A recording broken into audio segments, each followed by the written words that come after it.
Guys, स्वागत है आप लोगों का हमारे YouTube चैनल पारी कंप्यूटर क्लासेस के अंदर। और आज की इस वीडियो के अंदर मैं आप लोगों को देने वाला हूँ कंप्यूटर से रिलेटेड बेसिक नॉलेज। जी हाँ, बिल्कुल बेसिक। अगर आप पहली बार कोई कंप्यूटर परचेज़ कर रहे हो, ठीक है, तो उसमें क्या कुछ होता है, कैसे आपको उसे स्टार्ट करना है, मतलब एक एक बारीक से बारीक डिटेल में इस वीडियो में आपके साथ शेयर करने वाला हूँ, ठीक है। और क्या चीज़ कंप्यूटर किस तरीके से वर्क करती है वो सब यहाँ मैं आपको बताऊँगा। तो चलो यार, ये वीडियो शुरू करते हैं। और अगर आप कोई नया कंप्यूटर परचेज़ करने जा रहे हो या फिर परचेज़ कर रखा है और आप जानना चाहते हो उससे रिलेटेड बारीक डिटेल्स, ठीक है, बेसिक डिटेल्स, तो इस वीडियो में आपको पूरा कंप्लीटली दे देने वाला हूँ, ठीक है। तो स्टेप बाय स्टेप एक एक चीज़ बताऊंगा वीडियो के अंदर। सो प्लीज़ वीडियो पूरा आखिर तक देखना अगर आपको नॉलेज चाहिए तो। और चैनल पर नहीं हो तो प्लीज़ चैनल को सब्सक्राइब कर दो और वीडियो अच्छी लगती है एक लाइक ज़रूर से कर देना। चलिए शुरू करते हैं वीडियो और बात करते हैं अपनी इस बेसिक नॉलेज। सो गाइस, देखो, कंप्यूटर की जो सबसे बेसिक चीज़ें होती है, जो सबसे ज़रूरी चीज़ है वो मैं आपको बताता हूँ। सबसे पहले तो कंप्यूटर का एक मॉनिटर होना ज़रूरी है, कीबोर्ड होना ज़रूरी है, ठीक है, माउस होना ज़रूरी है, और एक आपका ये CPU, ठीक है। ये चार जो है सबसे ज़रूरी चीज़ें। बाकी सारी जो चीज़ें होती है वो ऑप्शन होती है, बट ये चार चीज़ें बहुत ज़रूरी है, ठीक है। इसमें भी आप चाहो तो माउस छोड़ सकते हो, बट बिना माउस के यार कंप्यूटर चलाने में कोई मज़ा नहीं है, ठीक है। कि आपका जो कीबोर्ड है वो भी बाकी सारे काम कर सकता है, जो कि माउस कर सकता है वो भी काम कर सकता है, बट माउस का एक अलग ही मज़ा आता है, ठीक है। तो ये चार जो है सबसे ज़रूरी चीज़ें ये कंप्यूटर की। अगर आप खरीद रहे हो तो ये चार चीज़ें तो लेना ज़रूरी है आपके लिए, ठीक है। तो आप कितने का लेते हो, कैसा लेते हो, वो आपके ऊपर है, ठीक है। उसके बाद क्या करना है, आपने परचेज़ कर लिया है, ठीक है। गाइस, ये चारों चीज़ें होने के बाद आपको इनके साथ क्या करना है। सबसे पहले आपको पीसी के पीछे जाना है, ठीक है, मतलब आपको अपने CPU के पीछे जाना है। यहाँ पर ये इस तरीके दो वायर होंगे, ठीक है, जिन्हें आपको अपने मॉनिटर के साथ कनेक्ट कर देना है, ठीक है, इस तरीके से कुछ, ठीक है। आप जब इसे परचेज़ करोगे तो पूरा मैनुअल होगा, या फिर जहाँ से आप परचेज़ करो वहाँ से खुद को यार एक बंदा आ जाएगा जो कि अगर आपको नहीं पता तो इंस्टॉल करके दे देगा, ठीक है। इंस्टॉल करने के बाद आपको यहाँ पर दो और काम करने हैं, ठीक है। वो आपके कीबोर्ड और माउस का जो USB केबल है वो आपको अपने PC के पीछे देना है, ठीक है। कुछ PC के इधर उधर होता है, कुछ के यहाँ ऊपर में दिया गया होता है, ठीक है, और कुछ के साइड में भी होता है, ठीक है। और जो पुराने जो PC, अगर कोई आप पुराना PC परचेज़ करते हो तो उसमें आगे के साइड भी होता है, ठीक है। आगे के साइड में बहुत सारे PC में होता था पहले, बट अभी के टाइम ये चीज़ ख़त्म कर दी है, और पीछे के साइड आपको ज़्यादातर मिलती है, ठीक है। तो बात करते हैं आगे। अब आपको आगे क्या करना है, आगे आपको इसे किसी भी मतलब इस तरीके के बोर्ड के साथ कनेक्ट कर देना है, एंड देन दोनों का प्लग लगाना है, देखो, माउस CPU का और मॉनिटर का, एंड देन इन्हें ऑन कर देना है। ऑन करने के बाद गाइस आपको अगला काम क्या करना है, यहाँ पर आपके तो जो आपको CPU होगा उसके ऊपर स्विच होगा इस तरीके से कुछ, ठीक है, जैसे हमारे यहाँ पर है गाइस, कुछ इस तरीके से स्विच होगा, ठीक है, जैसे हमारे यहाँ पर है, ठीक है। तो इसे आपको इस तरीके से प्रेस करना है, ठीक है। प्रेस करते देखो लाइट जलने लग जाएगी। तो पहले के जो कंप्यूटर आते थे उनके CPU का आगे की साइड होता था, ठीक है, बट अब यहाँ ज़्यादातर ऊपर आ रहा है, ठीक है। बाकी आप देख लेना आपके में आगे है या फिर ऊपर है, ठीक है। उसके बाद आपको इस पर आना है, ठीक है, और आपको अपने मॉनिटर को ऑन कर लेना है। तो इस तरीके से ऑन हो जाएगा, और जिस भी ब्रांड का होगा उसका नाम आ जाएगा। और देखो यहाँ पर आपके माउस के पीछे इस तरीके से लाइट जल जाएगी, ठीक है। और जैसी बाकी चीज़ चालू होगी तो आपका ये भी है चालू हो जाएगा। आप चेक करने के लिए कैप्स लॉक ऑन करके देख लो, यहाँ पर लाइट जल जाएगी, ठीक है। बाकी मैं इसे ऑफ करता हूँ। तो सब कुछ हो चुका है कनेक्टेड, ठीक है। आगे आपको क्या करना है, आगे आपको सिंपल यार कोई सा भी नंबर या एंटर प्रेस करके, ठीक है। अगर आपने पासवर्ड डाल रखा है तो इस तरीके से पासवर्ड डालने का ऑप्शन आएगा। अगर आपने नया परचेज़ करेगा तो कोई पासवर्ड नहीं होगा, तो पहले मैं यहाँ पर डाल देता हूँ, एंड देन आपको आगे क्या करना है मैं आपको बताता हूँ। सो गाइस, आपका जो कंप्यूटर है अब वो फाइनली चालू हो चुका है, ठीक है। सब कुछ करने के बाद बस आपको पीछे से एक तो वहाँ से ऑन कर लेना है, ठीक है, क्योंकि इलेक्ट्रिसिटी आनी चाहिए तब भी आपका ये सिस्टम चलेगा। तो आपको आगे फिर क्या करना है, आगे आपके पास कुछ इस तरीके से स्क्रीन आ जाएगी, छोटी बड़ी जैसी भी स्क्रीन हो, ठीक है, इस तरीके से आपके पास आ जाएगी। फिर आप गाइस देखो, आपका ये जो माउस है, ठीक है, इसे आप जहाँ लेके जाओगे, ठीक है, इसमें ये जो कर्सर है वहाँ पे जाएगा, जहाँ पे आप इसे मूव करोगे।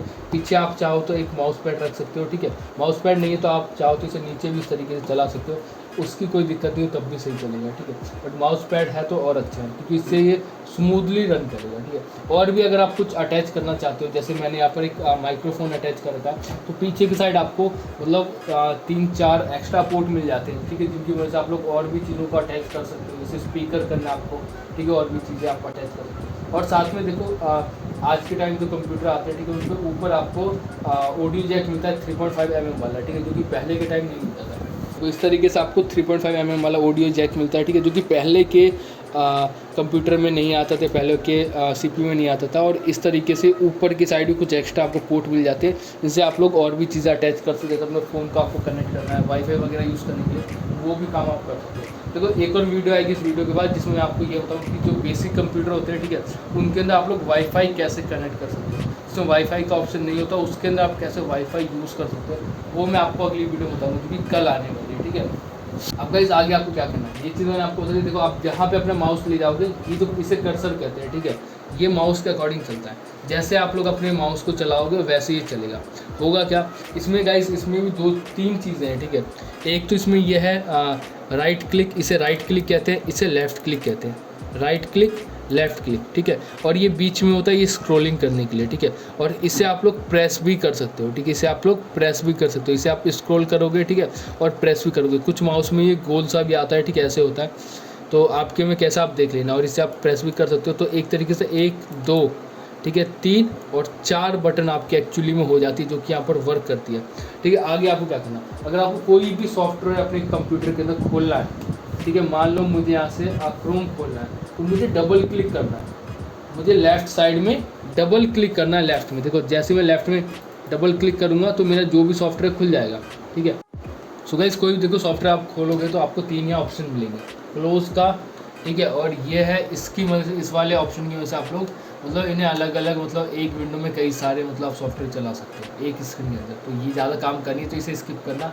और इस वाले ऑप्शन से ये जो आपका सॉफ्टवेयर मिनिमाइज़ होगा, मतलब हट जाएगा यहाँ से, ठीक है, बट बैकग्राउंड में चलते रहेगा। मिनिमाइज़ का मतलब है बैकग्राउंड में चलते रहेगा, क्लोज का मतलब है कि बंद ही हो जाएगा, ठीक है। और जो आपका जो रिसेंट सॉफ्टवेयर रहेगा वो आपको यहाँ दिखेगा इस तरीके से कुछ, ठीक है, कुछ इस तरीके से आपका ये सॉफ्टवेयर दिखेगा जो अभी रिसेंटली आप लोगों ने जो खोल रखा है, ठीक है। जितने भी ओपन सॉफ्टवेयर वो सब आपको यहाँ दिखेंगे, ठीक है। बाकी और आप लोग यहाँ पे पिन भी कर सकते हो, टास्क बार कहते हैं इसे, इस हिस्से को टास्क बार कहते हैं, ठीक है। और यहाँ पर आप लोग और भी सॉफ्टवेयर चाहो तो पिन कर सकते हो। बाकी देखो लेफ़्ट क्लिक से आपके सॉफ्टवेयर खुलेंगे, ठीक है। राइट क्लिक से ऑप्शन आएंगे, जैसे राइट क्लिक जब आप करोगे ना, यहाँ पर देखो ये राइट क्लिक करोगे, इसे आपको सबसे नीचे रख देना है। और जैसे आप लोग यहाँ राइट क्लिक करोगे एक बार, आपके यहाँ पे ऑप्शन खुल जाएंगे। जैसे रिफ़्रेश करना है आपको अपने CPU को, तो इस तरीके से आप लोग कर सकते हो। इसमें और भी ऑप्शन मिलेंगे।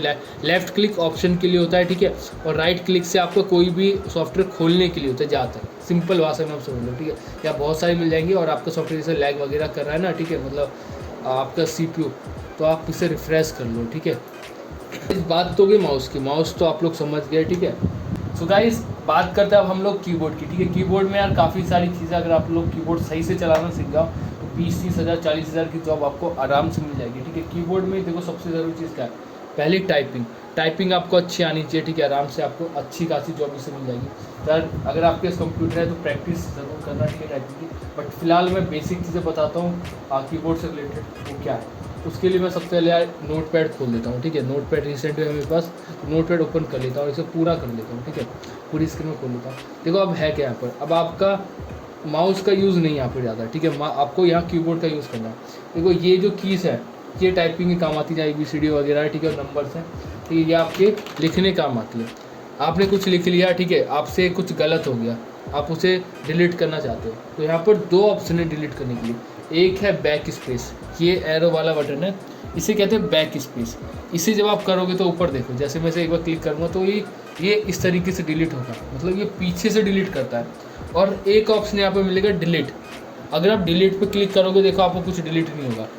तो आप लोग नया कोई कंप्यूटर लोगे तो आप लोग सोचोगे डिलीट क्यों नहीं हो रहा। तो देखो इस वाले डिलीट से पीछे का होता है, इसका नाम बैक स्पेस, इसका डिलीट नहीं है, इसका बैक स्पेस है। बैक स्पेस से पीछे की चीज़ें हटती है और डिलीट से चीज़ें आगे की हटती है। आगे की हटाने के लिए तो पहले मैं कर्सर को ले जाता हूँ यहाँ पर, ठीक है, कर्सर में लेके आ गया। अब देखो अब मैं जब डिलीट दबाऊँगा, ठीक है, देखो अब मैं जब डिलीट दबा रहा हूँ तो हाँ देखो ऊपर डिलीट हो रहा है आइटम, ठीक है, इस तरीके से। तो आगे से अगर आपको डिलीट करना है तो ये है, पीछे से करना है तो ये है, ठीक है, बैक स्पेस और डिलीट। और यहाँ पे जैसे मैं कुछ टाइप कर दिया, मैंने ये लाइन में टाइप कर दिया, मुझे अब आगे टाइप करना है, अगली लाइन में करना है यहाँ पे, तो उसके लिए एंटर दबाओगे।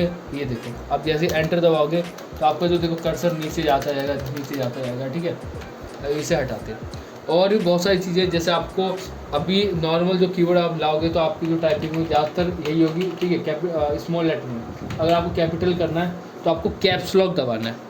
एक बार कैप्स लॉक दबाओगे अब सारी टाइपिंग कैपिटल में होगी, और साथ में आपके यहाँ पर देखो कीबोर्ड में कैप्स लॉक वाला ये ऑन हो जाएगा और यहाँ पर ये जलने लग जाएगा। ठीक है, इसका मतलब कि जो अगर ये लाइट जल रही है कैप्स लॉक वाली, तो समझ लो कि आपकी जो टाइपिंग है वो कैपिटल में हो रही है। ठीक है, कैपिटल में टाइपिंग हो रही है। ठीक है, और यहाँ पर एक शिफ्ट है, जैसे आप देखो कैपिटल में ज़्यादा टाइप होता नहीं है कुछ। ठीक है, थोड़ी सी चीज़ें कैपिटल में टाइप करनी होती है और ज़्यादातर चीज़ें स्मॉल में होती है। पहला वर्ड जो होता है कैपिटल होता है, या कोई नाम आ गया उसमें कैपिटल यूज़ होता है, सही तरीका ही है। तो इसमें होगा क्या, जैसे मुझे अपना नाम लिखना है शुभम, तो मैं लिखूँगा देखो शुभम, तो ये पूरा कैपिटल होगा। मैं चाहता हूँ पहला वर्ड बस कैपिटल है, तो देखो करना क्या आपको, सब कुछ आपका देखो मैंने सब कुछ नॉर्मल कर दिया स्मॉल जैसा। तो आपको करना क्या, देखो कैप्स लॉक आपको दबाना है, सॉरी शिफ्ट आपको दबा के रखना है, और फिर शिफ्ट दबाने में जब आप कुछ टाइप करोगे तो ऑटोमेटिक यार अपोजिट टाइप होगा। अपोजिट का मतलब है कि अगर आपका कैप्स लॉक ऑफ है तो आपका कैपिटल होगा, अगर आपका कैप्स लॉक ऑन है तो स्मॉल होगा।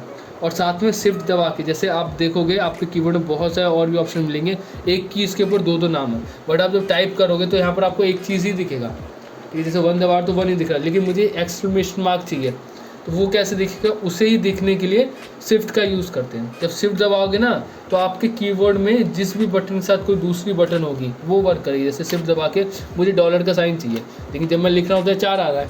ठीक है, 4 यहाँ पे लिखा हुआ आ रहा है। ठीक है, लेकिन मैं चाहता हूँ डॉलर का साइन है, तो हमें क्या करना है, शिफ्ट दबाना है और फिर डॉलर पर क्लिक करना है। अब देखो यहाँ पर डॉलर आ जाएगा।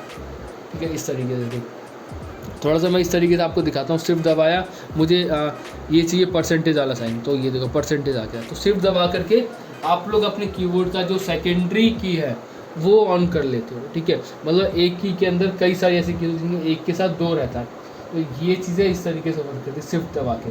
बाकी यहाँ पर आपको एक कंट्रोल मिल जाएगा, आल्ट मिल जाएगा, ठीक है, और विंडो की मिल जाएगी। विंडो की दबाते आपका देखो विंडो खुल जाएगा। ठीक है, विंडो की दबाओगे विंडो खुल जाएगा। ठीक है, और ये देखो, और यहाँ पर आपको एक और चीज़ मिल जाएगी, जैसे आप लोग जैसे ये चीज़ मूवमेंट इस तरीके से करते हो ना, ठीक है, कीबोर्ड से मतलब माउस से, तो वो काम आप लोग इससे भी कर सकते हैं। ये देखो, इससे आप लोग लेफ़्ट राइट, ठीक है, ऊपर नीचे सब सारे काम कर सकते हो। ठीक है, बाकी आपको नंबर का यहाँ नॉर्मल कीबोर्ड में 2 ऑप्शन मिल जाते हैं, नंबर यहाँ पे मिल जाएंगे और यहाँ पे मिल जाएंगे, और यहाँ पर कुछ F1 F2 करके मिल जाएंगे, बहुत सारे ऑप्शन। ठीक है, स्लिप, अगर आपको अपने कंप्यूटर को सुलाना है तो स्लिप कर दो, वॉकअप जगाना है वॉकअप कर दो, पावर का है। ठीक है, और भी बहुत सारे यहाँ पर बटन है जिनका आप लोगों को यूज़ करके देखना पड़ेगा, तो आपको समझेगा। बेसिक जो बटन है वो मैंने आपको समझा दिया, बाकी इसके पूरी वीडियो आएगी। ठीक है, जिसमें मैं कीबोर्ड से रिलेटेड कुछ शॉर्टकट्स बताऊंगा आपको। ठीक है, कुछ ऐसी चीज़ें बताऊंगा जिससे आप लोग कीबोर्ड जल्दी टाइप चला सकते हो। ठीक है, और ऐसे बहुत कुछ। ये तो फिलहाल मैंने यहाँ पर आपको कुछ बेसिक नॉलेज दी। ठीक है, उसके बाद हमारा माउस हो गया, कीबोर्ड हो गया, तो इसमें तो आपका बस एक बटन का आपको यूज़ करना है, जो कि ये वाली पावर ऑन या ऑफ का। ठीक है, इससे आपका जो मॉनिटर है वो ऑन या ऑफ होगा। अब मैं आपको कुछ चीज़ें बता दूँ CPU से रिलेटेड, जो कि आपके लिए हो सकता है काम की। जैसे आप लोग कोई नया CPU परचेज़ करने जा रहे हैं, नया कंप्यूटर लेने जा रहे हैं, तो क्या कुछ रिक्वायरमेंट होनी चाहिए, क्या काम करने के लिए कैसी मतलब आपको जिस तरह की परफॉर्मेंस चाहिए वैसी परफॉर्मेंस आपको क्या CPU में रहेगा तो मिलेगा। ठीक है, तो वो चीज़ मैं आपको यहाँ समझाता हूँ। देखो CPU जब आप ले जाओ तो ये आप सोच लो कि आपको अपनी पढ़ाई के लिए चाहिए, ऑफिस वर्क के लिए चाहिए, डिज़ाइनिंग वगैरह के लिए चाहिए, या गेमिंग के लिए चाहिए। ठीक है, ये कई सारी कैटेगरी में डिवाइड है। जैसे आपको ऑफिस वर्क के लिए चाहिए या अपनी पढ़ाई के लिए चाहिए, तो देखो i5 या i7 ले सकते हो, या फिर Ryzen 5 ले सकते हो, Ryzen 3 ले सकते हो। ये 4 आपके पास मतलब ऑप्शन है। ठीक है, इनमें से आप लोग कोई सा भी प्रोसेसर ले सकते हो। मैं बेसिकली प्रोसेसर की बात कर रहा हूँ। और बात हो अगर आप लोग गेमिंग खेलना चाहते हो, ठीक है, गेमिंग के लिए अगर आपको चाहिए तो मिनिमम Ryzen 5 लेना पड़ेगा आपको, मिनिमम Ryzen 5 या i5 मिनिमम।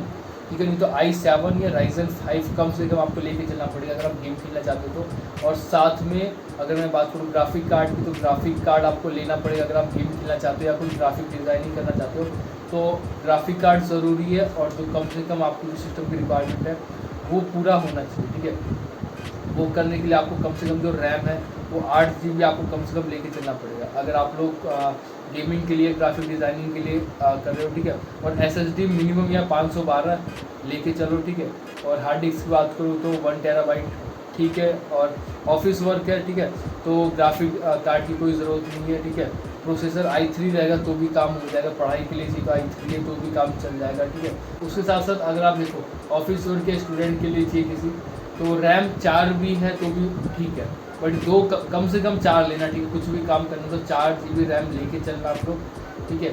SSD अगर आप लोग किसी नॉर्मल काम के लिए भी करना है तो SSD कम से कम यार 256 GB तो लेके चलना, और हार्ड डिस्क तो 1 टेराबाइट तो है, मतलब लेके चलना है, ठीक है। कुछ भी काम करो, क्योंकि अगर आप कंप्यूटर ले रहे हो, फ़ोन नहीं ले रहे हो, कंप्यूटर ले रहे हो, 1 टेराबाइट कम से कम आपकी हार्ड डिस्क होनी चाहिए, ठीक है। उसके साथ साथ देखो, अगर मैं प्राइसिंग की बताऊँ, अगर आप लोग सस्ता मतलब कोई ठीक ठाक भी अगर आपको बस अपने नॉर्मल काम के लिए चाहिए तो आप लोग 20 या 30 हज़ार के अंडर में आराम से कोई सा भी प्री बिल्ड आप लोग कोई भी PC परचेज़ कर सकते हो, ठीक है, 20-30 हज़ार में। बट गेमिंग के लिए चाहिए तो मैं आपको रिकमेंड करूँगा कि आप खुद उसे बनवाओ, ठीक है।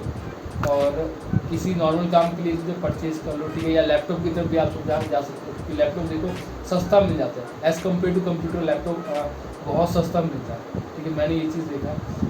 और देखो कंप्यूटर लेने क्या फ़ायदा, लैपटॉप क्या फ़ायदा, वही बता दूँ। अगर आप लोग गाइस कोई कंप्यूटर लेते हो तो उसे आप अपग्रेड कर सकते हो ईजिली, ठीक है। बट लैपटॉप लेते तो उसे अपग्रेड करने में बहुत दिक्कत है, और ज़्यादातर लैपटॉप अपग्रेड होते नहीं है, ठीक है। तो ये चीज़ मतलब अच्छी होती है कंप्यूटर के अंदर।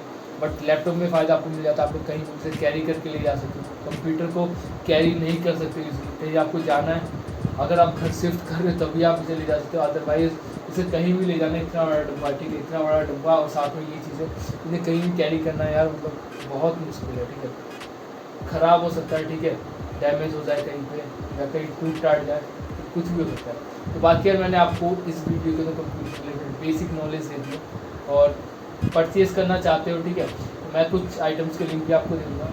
जैसे माउस आपको आराम से 200-300 रुपये में, 100 रुपये में भी माउस आपको आराम से मिल जाता है, ठीक ठाक।